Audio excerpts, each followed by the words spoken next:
High বন্ধুরা, তোমরা কেমন আছো? আশা করি তোমরা সবাই ভালোই আছো। আজকে তোমাদের সঙ্গে একটা তরকারি শেয়ার করব। বেলে মাছ বাজার থেকে নিয়ে এসছে, রান্না শেয়ার করব। তোমরা দেখো, কমেন্টে জানিও কেমন হয়েছে। আমি অনেক দিন থেকেই ভিডিও চালাই, কিন্তু মাঝে মাঝে বন্ধ করে দিই, কারণ কোনো লাইক শেয়ার কিছুই পাচ্ছি না, কমেন্টও কিছু নাই, সব জিরো জিরো। তাই তাই তোমাদের কাছে আমি রিকোয়েস্ট করছি, লাইক দিও, শেয়ার করো, আর কমেন্টও জানিয়ে দিও। ভালো লাগলে সাবস্ক্রাইব করে দেবা।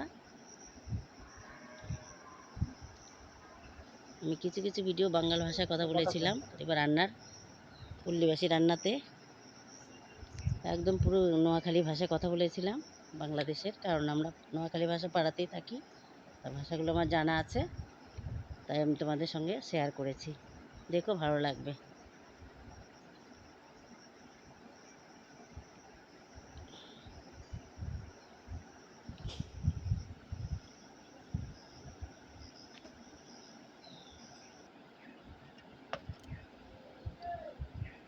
দেখো, আজকে রান্না করব বেলে মাছ। বেলে মাছগুলো কেটে নিই, তারপর তোমাদের রান্না দেখাবো। এই দেখো, মাছগুলোকে কেটে তারপর আমি ধুয়ে নিয়ে এলাম। এগুলো বেলে মাছ, আর মাছের তেল বেরিয়েছে দেখো, মাছের পেট থেকে। এবার এই মাছগুলোকে আমি লবণ, হলুদ আর কাঁচা তেল দিয়ে একটু মেখে রেখে দেবো। এই দেখো, পরিমাণ মতো লবণ দিয়ে দিলাম, আর পরিমাণ মতো এই দেখো হলুদ দিয়ে দিলাম, আর একটু দিচ্ছি, কারণ একটু সাদা লাগলে ভালো লাগে না। তারপরে আমি দেব একটু কাঁচা তেল। কাঁচা তেল দিলে মাছটা মোলায়েম হয়, আর গায়ের দিকে ফোটেও না, গায়ের দিকে এসে তেল ফুটে আসবে না। এবার আমি এটাকে মেখে রেখে দিই, তারপরে অন্য জোগাড় করি, তারপর রান্না করতে।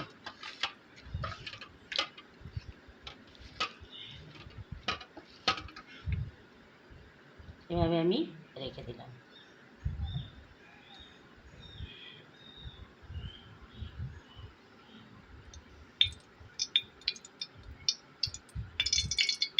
দেখো, আমার কড়াই তেল গরম হয়ে যাচ্ছে, ঢেলে দিলাম।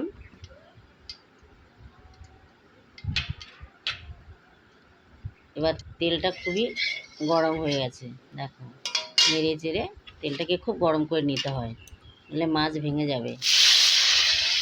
মাছটা ছেড়ে দিলাম। গরম তেল তেল যখনই হবে, কাঁচা থাকবে, তাহলে মাছটা ভেঙে যাবে। আমার দেবে সব মাছগুলো গোটা গোটা হয়ে থাকবে, কারণ আমি গরমে একদম ধোঁয়া উঠে যায়, সেই তেলের মধ্যে মাছটাকে ছেড়ে দিলাম।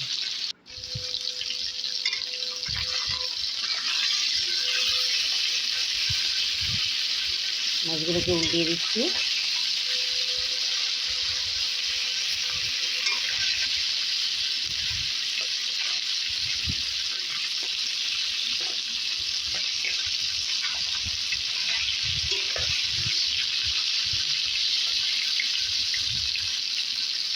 এক হাতে ক্যামেরা করি, তাই আমার একটু উল্টোপাল্টো হয়ে যাচ্ছে।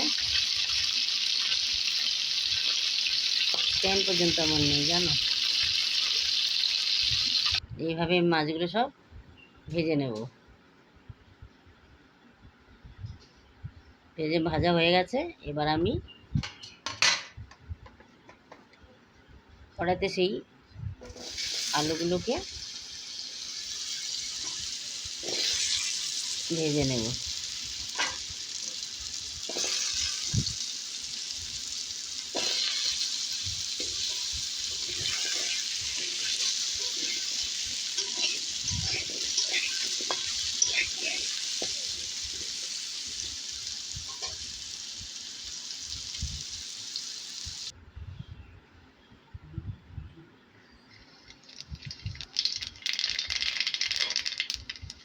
একটু চিনি দিয়ে দিলাম, তাহলে আমার মাছের কালারটা সুন্দর আসবে। গরম তেলে একটু চিনি দিয়ে দিলাম। তারপরে আমি পেঁয়াজগুলো দিয়ে দিলাম তেলে।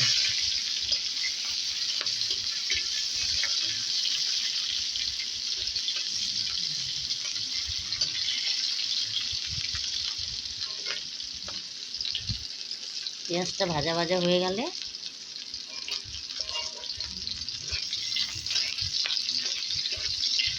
তারপর আমি পরিমাণ মতো মশলাগুলো দিতে থাকবো।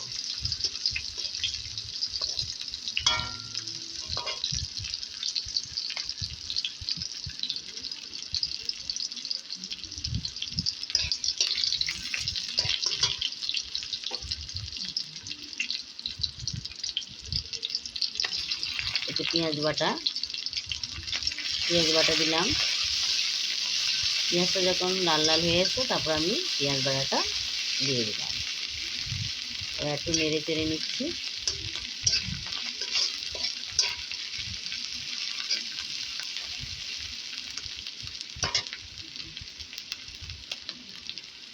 এরপরে আদা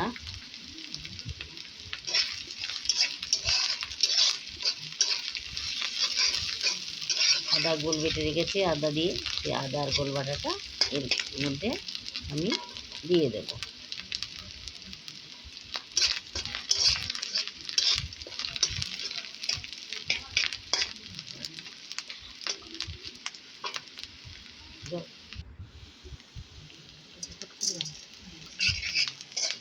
আদা বাটাগুলো দিয়ে দেব।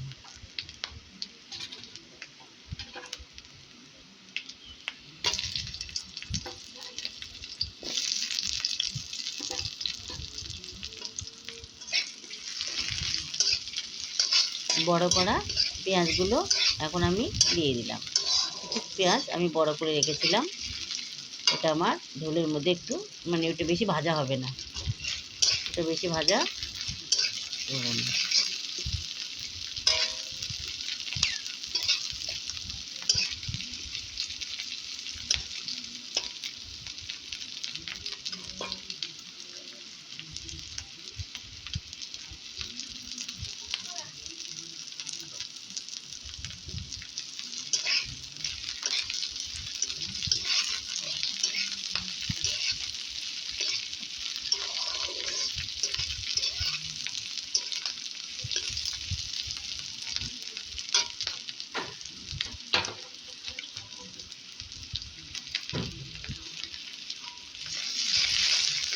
আদা আর গোল বাটা এর মধ্যে অ্যাড করে দিলাম।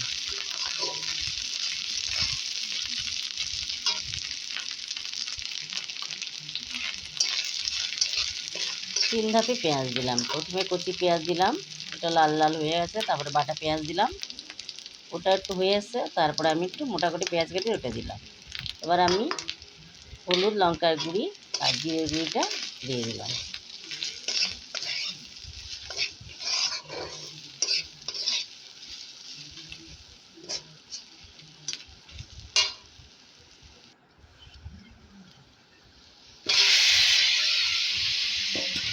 সেই ভাজা আলুগুলো আমি দিয়ে দিচ্ছি, ভেজে রেখেছি সেই আলুগুলো দিয়ে দিলাম এর সাথে।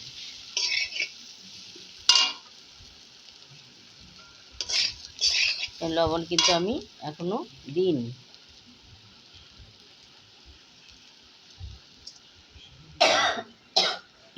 এবার আমি লবণটা দিয়ে দিলাম।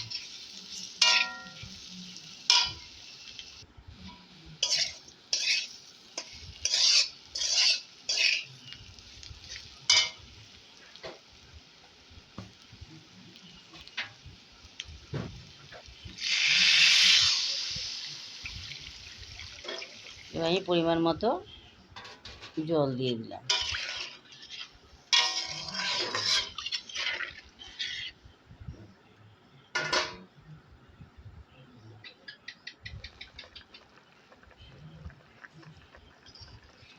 দেখো আমার আলু ফুটছে ঝোলটা।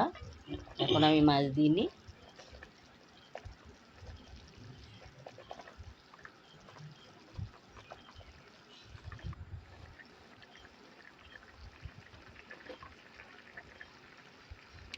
আমার আলুটা সিদ্ধ হয়ে এসছে।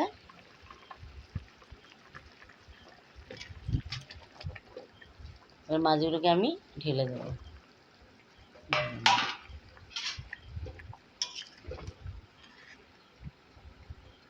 দেখো কি সুন্দর কালার এসছে।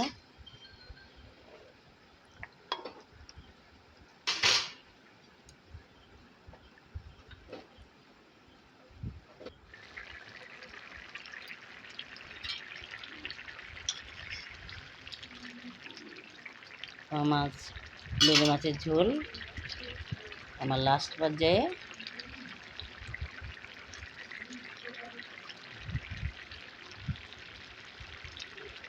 এবার আমি কাঁচা লঙ্কা দিয়ে দিলাম, ধনেপাতা দিয়ে আমি তরকারিটাকে, গ্যাসটাকে নিভিয়ে দেবো। আমার তরকারি হয়ে গেছে। দেখো কত সুন্দর লাগছে। তোমরা এইভাবে রান্না করবে, খেয়ে দেখো, খুব ভালো লাগবে।